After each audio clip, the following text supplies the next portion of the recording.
नेपालको संसदीय निर्वाचनको इतिहास त्यति लामो छैन। पहिलो निर्वाचन भएको 2015 सालदेखि 2074 सम्मको करिब 60 वर्षमा 7 वटा निर्वाचन भएका छन्। आसन्न मङ्सिरमा हुने निर्वाचन 8औं निर्वाचन हो।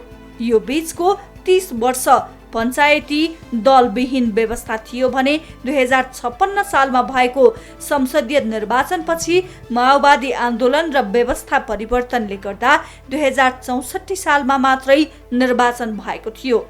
त्यसो त 15 सालभन्दा अगाडि नै निर्वाचनको प्रक्रिया नेपालमा प्रयोगमा आए तापनि संविधान सम्मत निर्वाचन प्रणाली 15 सालमा मात्रै संसदको चुनावबाट आरम्भ भएको हो। यो संसदीय निर्वाचन 2007 सालमा राजा त्रिभुवनले घोषणा गरेको संविधान सभाको निर्वाचनको सम्बन्धमा कुन एकाइ संविधान सभा वा संसदको निर्वाचन भन्ने वाद विवाद हुँदै अन्त्यमा संसदको निर्वाचन भएको थियो।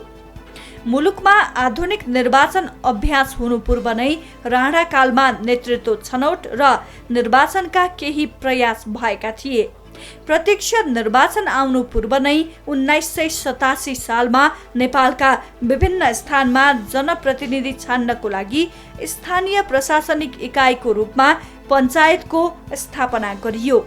नेपालको पहिलो संसदीय निर्वाचन 45 दिन समय लगाएर 2015 साल फागुन 7 मा सुरु भएको थियो।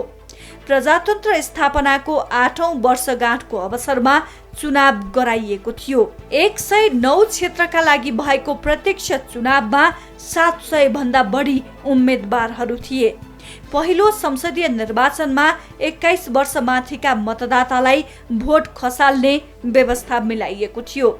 सो निर्वाचनमा 42,43,468 मतदाताले मत खसालेको निर्वाचन आयोगले प्रकाशित गरेको नेपालको निर्वाचन इतिहास पुस्तकमा उल्लेख छ।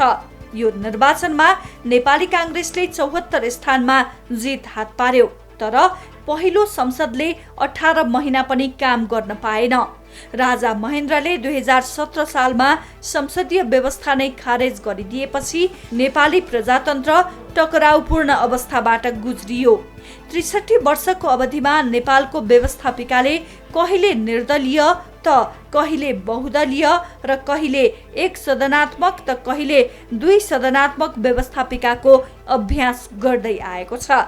2064 सालदेखि 69 र 70 देखि 72 सम्म संविधान सभाले नै व्यवस्थापिका संसदको पनि काम गर्यो। 2072 सालदेखि 74 सम्म सोही सभा रूपान्तरित संसदको रूपमा क्रियाशील रह्यो।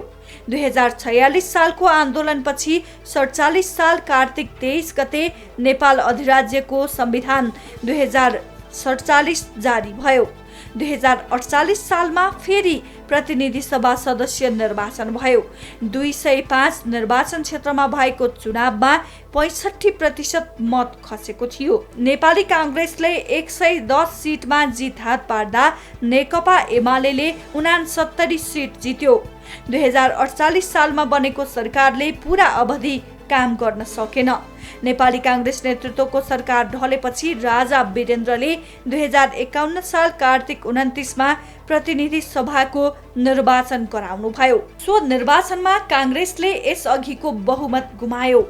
एमालेले 88 सिट जित्दा काङ्ग्रेसले 83 मा मात्रै विजय हासिल गर्यो।